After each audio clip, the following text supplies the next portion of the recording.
დღესდღეობით ჩვენ მრავლად ხედავთ ადამიანთა ჯგუფებს, რომლებიც საკუთარი თუ სხვისი უფლების დასაცავად პროტესტს გამოთქვამენ და აფიქსირებენ თავიანთ პოზიციას.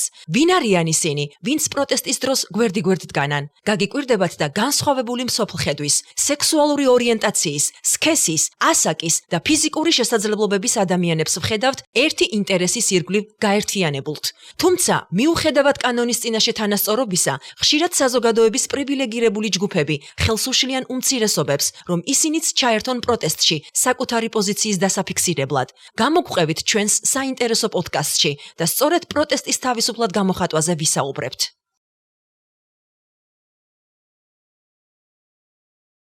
Intersectionality and political mobilization is the name of our new podcast series on online radio, My Voice of Helping Hand. And I, Esma Gumberidze, am their moderator. In this podcast series, we will speak about intersectionality in political mobilization in protests. In the recent year, the countries of the former USSR were shaken by protests. In many places, women were active members of these protests. However, over and over again, people with disabilities and queer persons were much less visible than non-disabled mainstream women in these protests. In this podcast series, we will discuss what the reasons why this happens, why these people remain invisible. Actually today we will speak about the Georgian situation, and our first guest is Ana Sikhashvili. But before introducing her, I will speak a little bit about the Georgian context and why queer and women with disabilities are invisible here. And this actually illustrates the story of how I was trying to search for the respondent and how I finally found it. Very well illustrates the challenges that these people face in protest participation. Now, first, we wanted to find a woman with disabilities who is also queer and who was involved in protests. This, unfortunately, turned to be impossible because either women with disabilities who are queer do not disclose their identity, or they simply stay at homes and do not participate in protests. Then I reached out to non-disabled queer women. I posted in a few groups and reached out a few of them personally. Some of them are very actively involved in different protests, including LGBTQI+, but also environmental activism and other forms of activism. However, I didn't receive any feedback. Nobody wanted and agreed to come and speak at the podcasts openly and disclose their identity and speak about their role in the protest. Then I decided to contact straight, non-disabled woman, young woman who was very active in the protest movement against the Namajuani hydropower plant. At first, she agreed, but later she withdrew. Because she was very disappointed with the movement. The movement did not show enough solidarity towards LGBTQI+ community when they were attempting to hold Pride on July 5th and 6th. And therefore, she was very disappointed, burned out by their insensitivity towards another vulnerable group and their demands. And she withdrew from that protest, saying that she will never participate in protests again. And this brings us to another question, that vulnerable groups that differ from one another often do not understand each other and do not feel solidarity towards each other's needs, which is very unfortunate.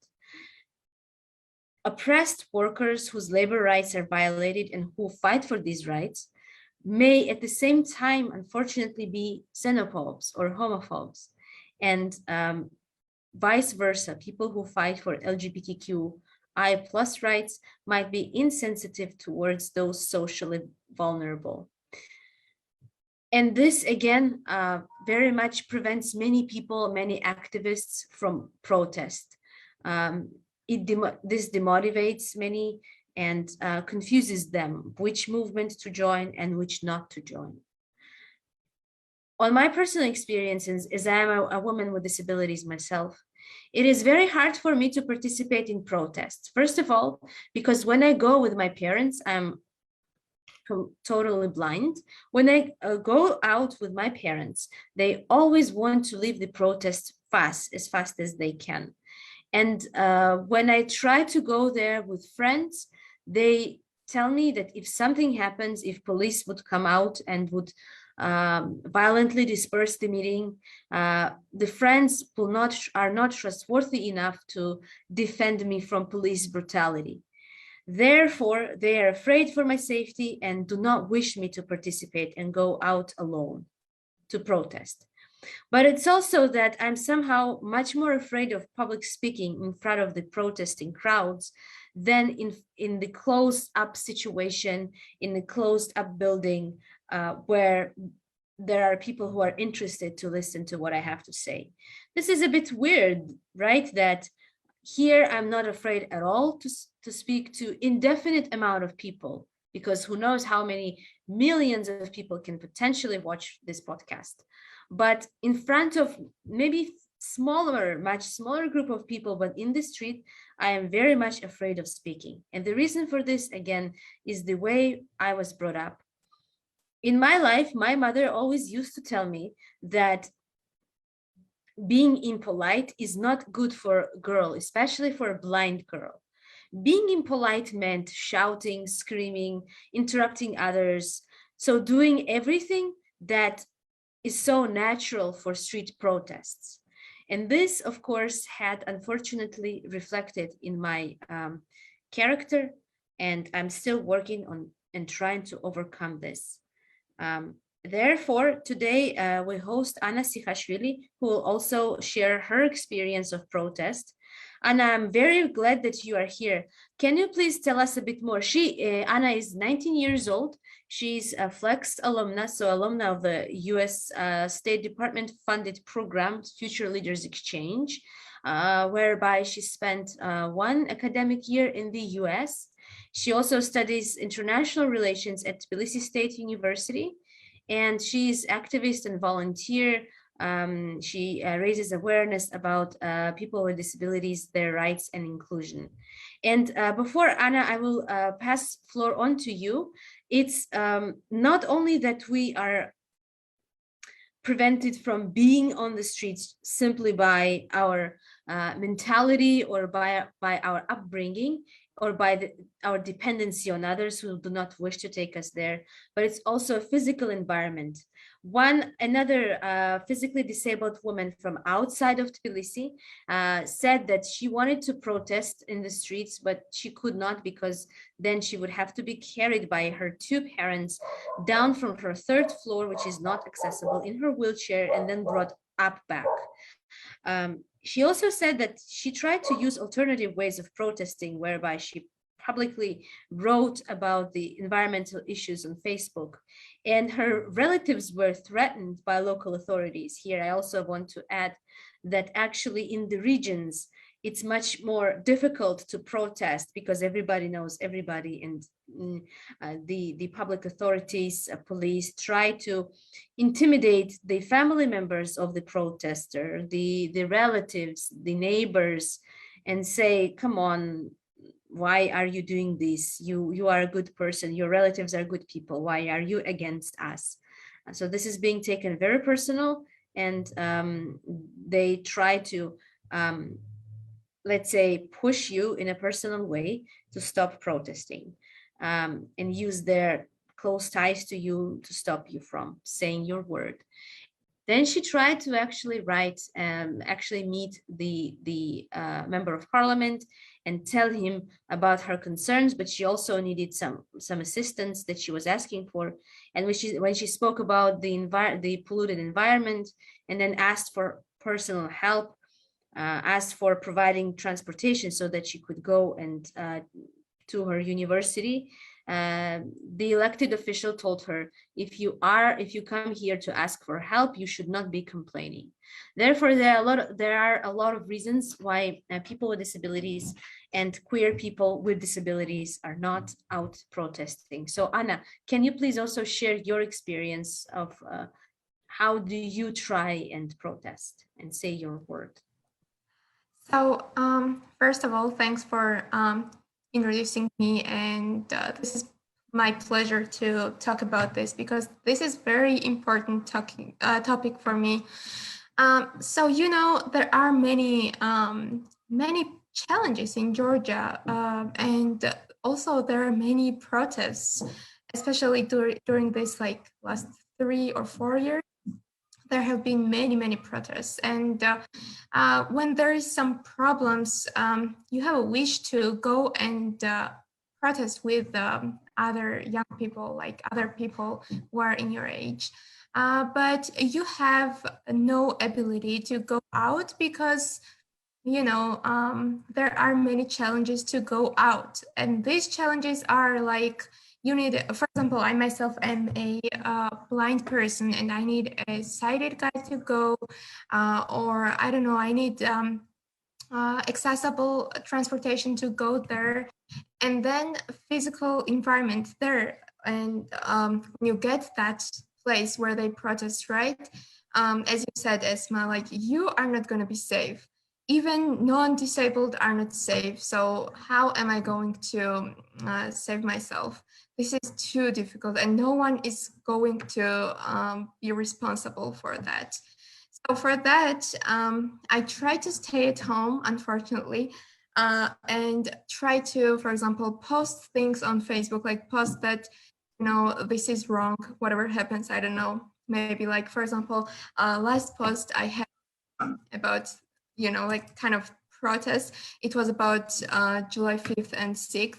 And I wrote that this is too difficult to live in Georgia, and I had wished to go out and be with them, even though their rights were violated, and they were not safe. Actually, many person was injured. You know, it always happens like that. For example, you guys remember June 20th, 2019. I was there, but I did not stay there when police came and started things. I left that place because I know that I would not be safe. So you know, it's very important to be responsible for yourself. You know what I mean, right? Like when you are dependent on another person, it's so difficult. It's very bad. And in my experience, what I started to have different accounts on Facebook to post things. Because when I was posting on my, you know, on my profile, some people, for example, my relatives, started to fight with me actually, you know, because they were like, hey, why are you thinking differently? This is too weird. I don't know why does it happen in Georgia, but when they think something, they think that it's polite. I don't know. This is weird. It's polite, and then they think that you are not polite when you post like that, and it's wrong when you post things like, for example, if I'm, you know, I announce solidarity to LGBTQI plus community. They say that why do you do this, and then they start weird things. So I started to have different account, and also I tried to reach out to another audience, and I started to post things on there because it's very important for me to say what I think and you know, listen to other people's comments. Yes, you're right. Actually, I want to add on this. I was at the protest on June the 21st, actually, of 2019. So the very next day after the police violently dispersed the meeting and injured many people, including one of younger women lost her eye. And I was actually up on the stage, but I wanted to go there all day. I was on the June 20th, I was in Ukraine, I was not in Georgia. And once my plane landed, I wanted to go there. But my parents were out of town and I was with my grandmother. And my grandmother did everything to, let's say, prolong my stay at home. And we finally got out of home like 11 o'clock in the evening. You know, she didn't let me, and she didn't take me there to that square, to the Liberty Square, the Rustaveli Avenue, before she didn't call my parents and ask them if it's okay, if it was okay that, you know, I wanted to go there and be there. And even then, yes, I was actually on the stage and I said few words, but even then, I would have stayed there for much longer, but she wanted us to go home, so I had to. And this is once again what I have to say about all different protests. And yes, the July 5th and 6th here in Georgia brought a lot of disappointment and disillusionment to many people. So what happened was that there was an attempt to hold LGBTQI pride parade, and it was violently dispersed by radical groups, and many, over 50 journalists were injured, and one of them died shortly afterwards. Therefore, I can say now freely that yes, freedom of speech and expression is not quite guaranteed in Georgia.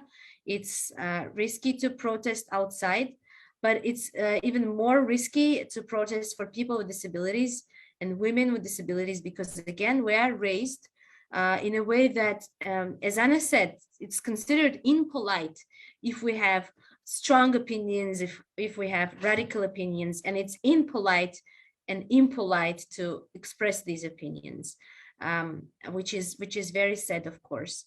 And that's one of the few issues that we have, and this of course prevents our political participation and our civil participation. But what is emerging is the online, because now the whole world due to pandemic has changed and has switched to online work, online concerts, online meetings and protests, which do open up maybe more space for people with disabilities, the elderly, those who have home duties, for instance, family responsibilities and so on, to join the protest from where they are remotely. And I also would wish that the governments would have paid much more attention and due regard to these protests, so that people would not have to only go out to the streets to blockade and block the buildings in order to achieve and their demands. But I wish that it would be enough to hold an online campaign and express our opinions that way, and receive some feedback from the government and receive some be listened and be heard that way. Ana, thank you very much. Also, maybe, I'm so sorry, but I had to say this. Also, maybe we can say, sometimes I tell you that, hey, when you have some challenges like people with disabilities, let's protest. But we say that people with disabilities can't come out. Like, they can't come out and protest with us, like, because the environment is weird. Like, it does not have to be only like 20th of June or 5th of 6th July. It can be about us, but we can't go out and protest. This is also a big challenge for us. I think what we really need as a community, as a disabled persons community, is we need more resources and more support in mobilization.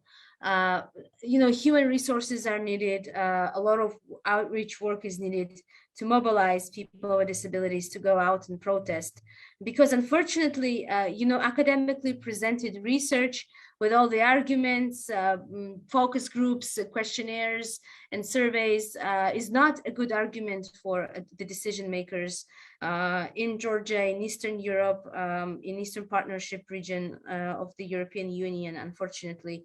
Therefore, we need much more assistance in both strategic litigation, which is another form of fight for rights. So like the lawyer's assistance to actually go to courts and file lawsuits when our rights are violated, but also to have more funding for mobilizing people.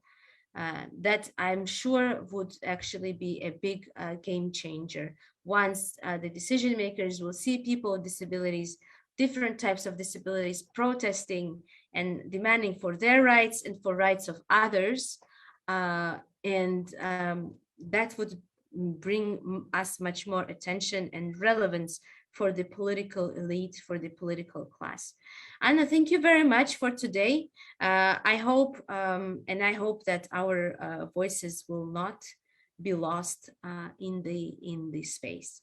დღესდღეობით ჩვენ მრავლად ხედავთ ადამიანთა ჯგუფებს, რომლებიც საკუთარი თუ სხვისი უფლების დასაცავად პროტესტს გამოთქვამენ და აფიქსირებენ თავიანთ პოზიციას. ვინ არიან ისინი, ვინც პროტესტის დროს გვერდ-გვერდ დგანან? გაგიკვირდებათ და განსხვავებული მსოფლხედვის, სექსუალური ორიენტაციის, სქესის, ასაკის და ფიზიკური შესაძლებლობების ადამიანებს ვხედავთ ერთი ინტერესის ირგვლივ გაერთიანებულთ. თუმცა, მიუხედავად კანონის წინაშე თანასწორობისა, ხშირად საზოგადოების პრივილეგირებული ჯგუფები ხელს უშლიან უმცირესობებს, რომ ისინიც ჩაერთონ პროტესტში საკუთარი პოზიციის დასაფიქსირებლად. გამოგვყევით ჩვენს საინტერესო პოდკასტში და სწორედ პროტესტის თავისუფლად გამოხატვაზე ვისაუბრებთ.